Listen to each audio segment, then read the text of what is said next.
বৃষ্টির দিনে গরম গরম পকোড়া খেতে কার না ভালো লাগে, সেটা চায়ের সাথেই হোক বা শুধু শুধুই হোক।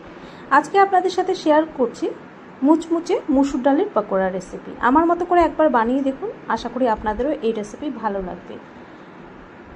মুসুর ডালটা আগের দিন রাতেই ভিজিয়ে রেখে দিয়েছিলাম, তবে আপনারা চাইলে 3 থেকে 4 ঘন্টা মুসুর ডালটা ভিজিয়ে রেখেও তারপর এই পকোড়াগুলো বানিয়ে নিতে পারেন। আর মুসুর ডাল তো খুব তাড়াতাড়ি ভিজে যায়। আমি এখানে বড় দানার যে মুসুর ডালটা আছে সেটাই ব্যবহার করেছি। আপনারা চাইলে নর্মাল যে মুসুর ডালটা হয়, মানে আমরা যেটা দিয়ে ডাল করি, সেটাও আপনারা নিতে পারেন। তো আমি এখানে এই ডালটা দিয়ে কিন্তু আজকে এই পকোড়াগুলো বানাবো। এই ডালটাই ভিজিয়ে রেখেছিলাম। এই ডালটা না থাকলে নর্মাল মুসুর ডালটা আছে, এটা দিয়েও আপনারা এই পকোড়াগুলো করে নিতে পারেন। ডালটা আমি আগে ভালো করে ধুয়ে তারপর ভিজিয়ে রেখে দিয়েছিলাম। ডাল তো ভালো মতো ভিজে গেছে। এবার ডালের জলটাকে ঝরিয়ে নিচ্ছি। এই পকোড়াগুলো বানাতে আমি খুব একটা বেশি উপকরণের ব্যবহার করব না। এই মুসুর ডালের পকোড়া বানাতে আমি 2টো উপকরণেরই ব্যবহার করব। আর এই 2টো উপকরণ দিয়ে বানালে এই পকোড়াগুলো যে এতই সুস্বাদু হয় যে আর অন্য কিছু এর মধ্যে দেওয়ার দরকারই হয় না। ডালের জলটাকে ঝরিয়ে নিলাম। এবার এই ডালের একটা পেস্ট বানিয়ে নিতে হবে। তো এই ডালটা আমি মিক্সিং জারে দিয়ে দিচ্ছি। এই সবটা মুসুর ডাল পেস্ট করব না, কিছুটা গোটা রেখে দেব। সেই ডালটা আমি পরে ব্যবহার করব। তো এই পরিমাণে আমি ডালটা পেস্ট করে নিচ্ছি। আর ডালটা কিন্তু একটু আধ ভাঙা করে নেব, একদম পেস্ট হবে না ডালটা। এতটা ডাল রেখে দিচ্ছি, এটা পরে ব্যবহার করব।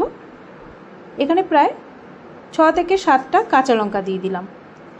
আর একটা গোটা রসুনের কোয়াগুলো ছাড়িয়ে রেখেছিলাম, তো রসুন দিয়ে দিলাম। অল্প একটু জল দিয়ে দেবো, দিয়ে এর একটা পেস্ট বানিয়ে নেব।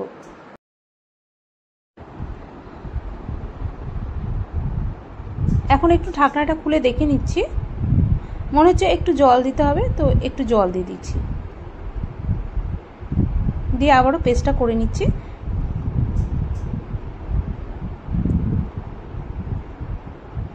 এবার দেখে নিচ্ছি। তো দেখুন ডালটা কিন্তু পুরো পেস্ট হয়নি, আধ ভাঙা হয়েছে।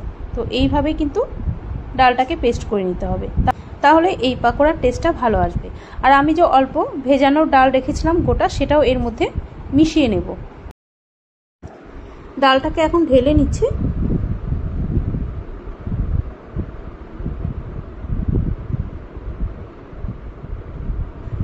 মিক্সিং জারে অল্প একটু জল দিলাম, আর খুব বেশি কিন্তু জল দেওয়া যাবে না। তো অল্প একটু জল দিয়ে এবার যে ভেজানো ডালটা ছিল গোটা, সেটাও দিয়ে দেব, দিয়ে মিশিয়ে নেব। এইভাবে যদি একটু এই গোটা ডাল দেওয়া যায়, তাহলে এই পকোড়াগুলো বেশি ভালো লাগে খেতে, খুব মুচমুচে হয়। স্বাদ অনুযায়ী লবণ দিয়ে দিচ্ছি, প্রায় ছোট 1 চামচ লবণ দিয়ে দিচ্ছি।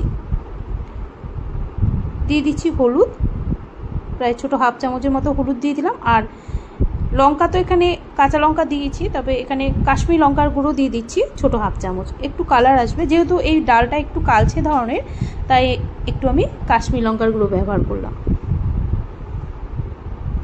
এবার সব কিছু ভালো করে মিশিয়ে নিচ্ছি। এবার এই পকোড়াগুলো বানিয়ে নেব। কড়াইতে তেল দিয়ে দিচ্ছি।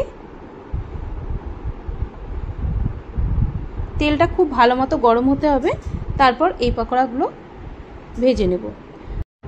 ডালের মিশ্রণটার থেকে আমি অল্প অল্প করে ছেড়ে দিচ্ছি তেলে।